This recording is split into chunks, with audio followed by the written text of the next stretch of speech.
Hey, my name is Jose Velasquez. I'm 36 years old, and I had a widowmaker heart attack after losing 70 pounds. To me, having a fighter's heart basically is dealing with the struggle that's presented to you in the moment and being able to move past it. The morning of, I had felt and had kind of the classic symptoms of a heart attack, where it's the chest pain, the pain shooting down your arm and then up into your neck, and it felt like an elephant sitting on my chest. I just remember kind of sitting in a point of acceptance of like, I'm having a heart attack right now and I'm gonna have to fight like hell. A, not to pass out from this ridiculous pain that I'm feeling right now, and B, time is essential, as I literally had piece by piece of my heart dying. So funny enough, I go to my wife and I look at her and I go, I'm having a heart attack. She gets dressed, I throw on a shirt, we get in the car. As I'm looking at her to tell her to blow every red light, she's already blowing lights left and right. So from when I left the house to when I got to the hospital, it probably took about 5 minutes. We lived pretty close. And like I had mentioned before, time is so essential that if I would have called an ambulance and waited, I don't know if we would be having this conversation today. And when I got to the hospital, they put me in the EKG machine, and I guess they saw some kind of reading on there that was showing that blockage, that 99% blockage, and everyone freaks out. They roll me into the back. People are like screaming, get out of the way, move, we have a code, whatever the cardiac code was.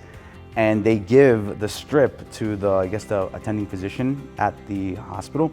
He looks at the strip, stands up and goes, whoa!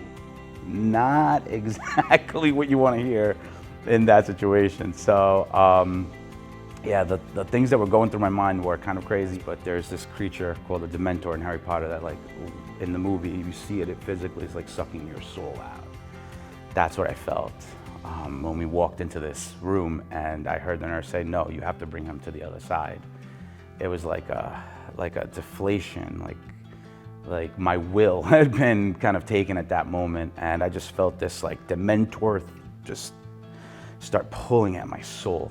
And it was at that moment that I was like, okay, I need to give just 5 more minutes. I need to get to that operating table, because if I can get there, then I still have a shot. You know, I could picture my daughter's faces pretty much the entire time, and that was my biggest motivation to kind of just like keep that fight going.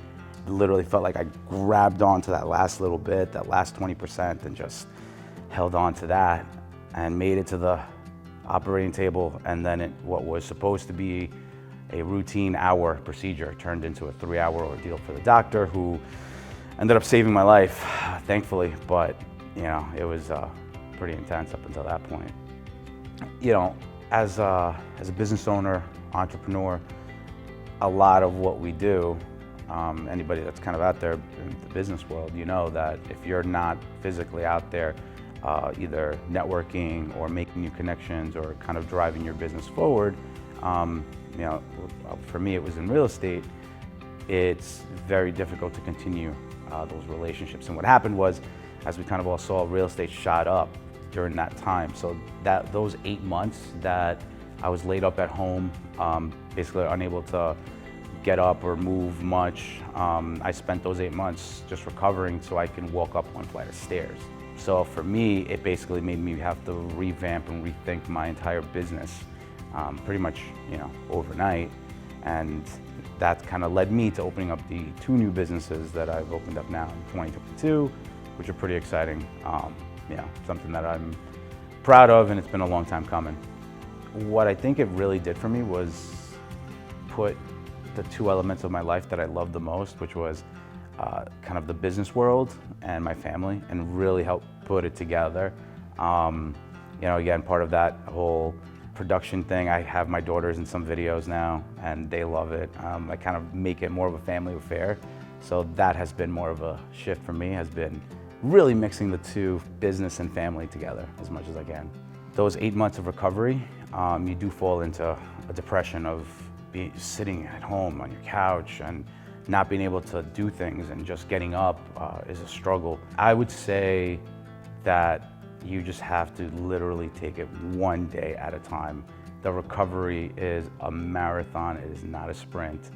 and it becomes a lifestyle change. You have to completely revamp the way you think, the way you move, the way you operate, as a whole, and have as much positivity around you as you can.